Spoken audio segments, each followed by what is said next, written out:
I'm gonna fuck you. A group of drunken thugs boarded the bus and began harassing a young woman. He couldn't ignore it.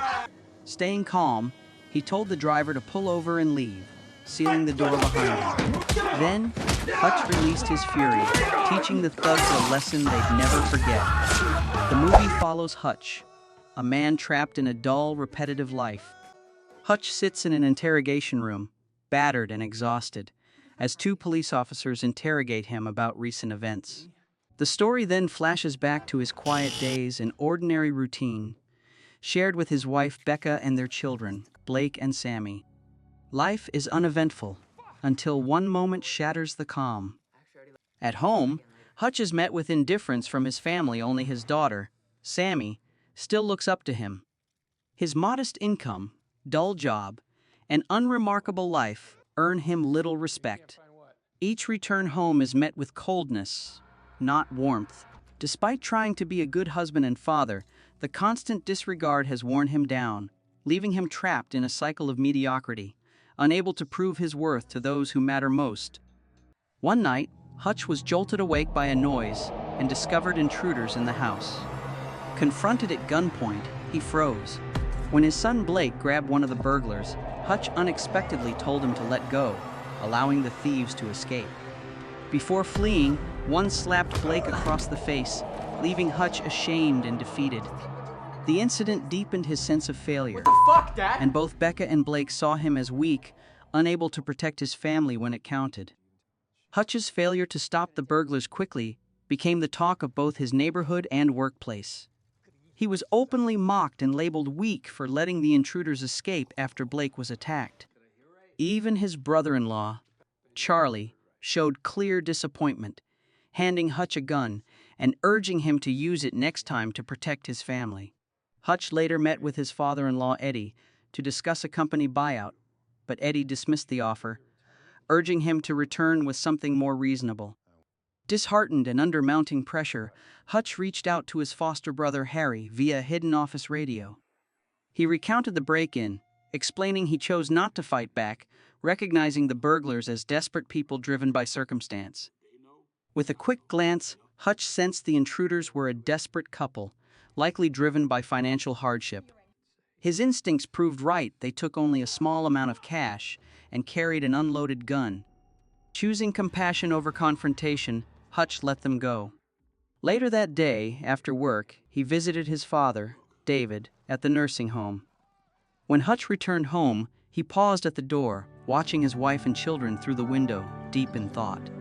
Inside, Becca and Blake, still bitter over what they saw as his cowardice, ignored him. Only Sammy approached, gently asking for help finding her favorite cat-shaped bracelet, which she believed the burglars had taken. Without a word, Hutch rushed to the nursing home, borrowed his father's old rifle, and set out to track down the burglars, guided by a distinctive tattoo he had seen on one of their wrists. He sketched it and began visiting tattoo parlors for leads. At one shop, his presence drew wary glances, until a man approached and thanked him. Instantly, the room's mood shifted, and the others began to regard Hutch with newfound respect. Hutch finally located the burglars' home and confronted them, demanding the return of his daughter's cat-shaped bracelet. But just as he was about to act, a child's cry came from inside. Glancing through the window, he saw their sick child, and guilt washed over him. Conflicted and frustrated, he walked away in silence, even banging his head against a wall in self-reproach. On the way home, he boarded a bus, only to find himself in yet another tense moment as a group of drunk thugs began harassing the passengers. Needing to release his pent-up anger, Hutch asked the bus driver to stop and charged at the thugs, driven by the instinct to protect a young woman being harassed. When he returned home, his face was swollen and bruised from the fight. Becca, seeing his condition, quietly tended to his wounds and stayed close until he fell asleep. In that quiet, intimate moment, Hutch realized how far he had drifted from his family since the break-in. With a heavy heart, he resolved to find a way to truly reconnect with them. The scene shifts to Yulian Kuznetsov, a powerful Russian crime boss, enjoying the chaos of a nightclub party. Leading a mafia operation focused on money laundering, Julian is the go-to middleman for other mobsters seeking to clean their dirty money while staying off the radar. But not everyone in his circle trusts him.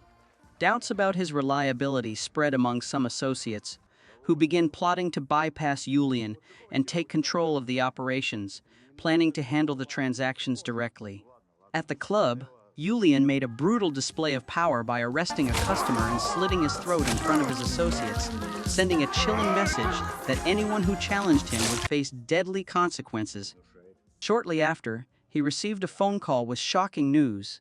His younger brother, Teddy, had been hospitalized and was in a coma after a violent attack.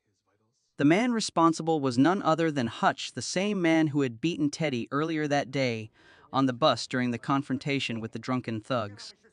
Julian and his henchmen rushed to the hospital, determined to find answers. They aggressively interrogate Teddy's associates, demanding information about the man responsible for the attack. One of the thugs steals Hutch's business card and hands it over to Julian. The next morning, as Hutch eats breakfast with his family, he receives a call from Harry, who warns him about the bus incident. Harry reveals that one of the men Hutch beat is the brother of a powerful and dangerous crime boss. Concerned, Harry urges Hutch to meet with the barber, an insider who can provide crucial intel on the man believed to be the head of a notorious Russian crime syndicate. During his meeting with the barber, Hutch learns crucial details about Yulian Kuznetsov and his criminal operations. Unapologetic, Hutch is fully aware of the risks and ready for whatever follows. Meanwhile, Yulian tasks a contact with tracking down Hutch using the stolen business card. The investigation uncovers a dark, brutal history behind Hutch, revealing a man with a fearsome reputation, one known for his relentless efficiency, unyielding success, and ruthless decisiveness. After gathering the information, she reported to Detective Julian, but, fearing for her safety, decided to withdraw from the case.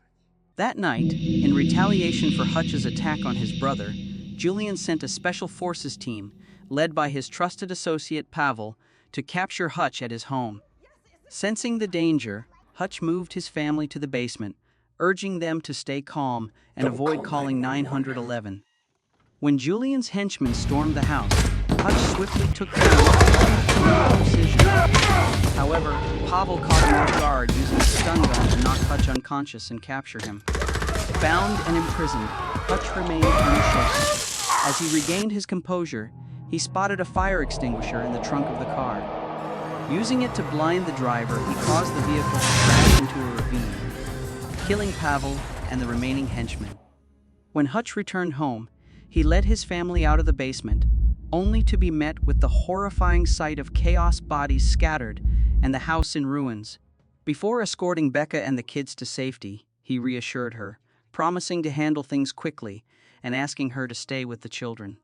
After securing critical assets, including gold bars from past jobs, Hutch doused the house with gasoline and set it on fire, determined to erase all evidence. Meanwhile, Julian sent his henchmen to attack Hutch's family at home and dispatched 2 skilled assassins to kill Hutch's father, David, at the nursing home. However, David stunned everyone by effortlessly taking down the hitmen, proving he still had strength and agility. Later, Hutch met with Eddie, and using the gold bars he had gathered, decided to buy his company. Realizing Hutch was taunting his family, Charlie attempted to attack, but Hutch quickly neutralized him.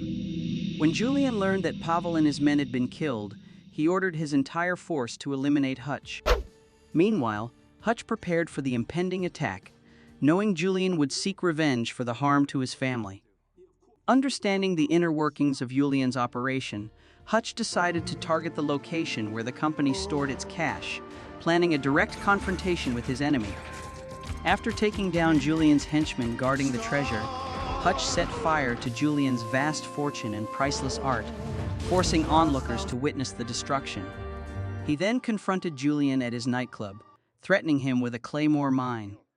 Unfazed, Julian ordered everyone to leave and calmly took a seat to face Hutch. With cold determination, Hutch offered a deal. He would spare Julian's life, as long as the crime boss stayed away from him and his family. Hutch calmly informed Julian that he had burned all the cash the mafia gave him and suggested he find a new, safer line of work away from the criminal world. With that, Hutch left the nightclub, taking the Claymore mine with him, and waited silently in his car.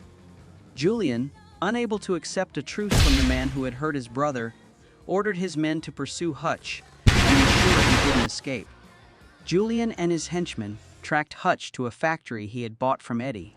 However, the situation took an unexpected turn when David and Harry arrived, ready to support Hutch in the fight.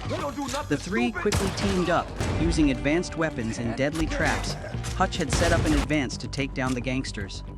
David, a retired FBI agent with tough, expert skills, and Harry, a highly trained former soldier, proved to be invaluable allies, each bringing their own strengths to the battle. The three fought fiercely, systematically taking down Julian's henchmen, leaving only Julian standing, though Harry was gravely wounded in the shoulder. Hutch, prepared for the final confrontation, attached a Claymore mine to a bulletproof glass panel from his gun and detonated it, killing Julian instantly.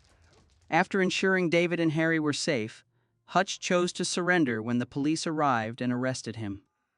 In the interrogation room, both detectives were stunned by the gruesome crime scene, with gangsters' bodies scattered, many brutally murdered.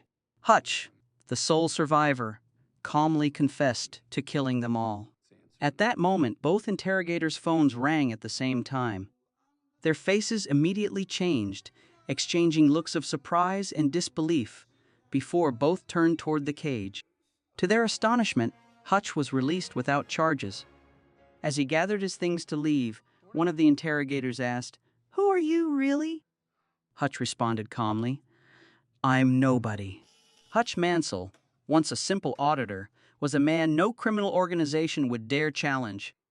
In truth, he was a highly trained assassin with the trust of intelligence agencies. On one mission, Hutch made an unexpected decision to spare his target's life. A year later, he discovered that the man had rebuilt his life, now living peacefully with a new family. The sight moved Hutch deeply, and though he never voiced it, he yearned for a life like that. Firm in his resolve, Hutch chose to retire, leaving behind the perilous world of crime, despite his superiors' disapproval. 3 months later, while Hutch and Becca were house hunting, Hutch received an unexpected phone call. His services were still needed.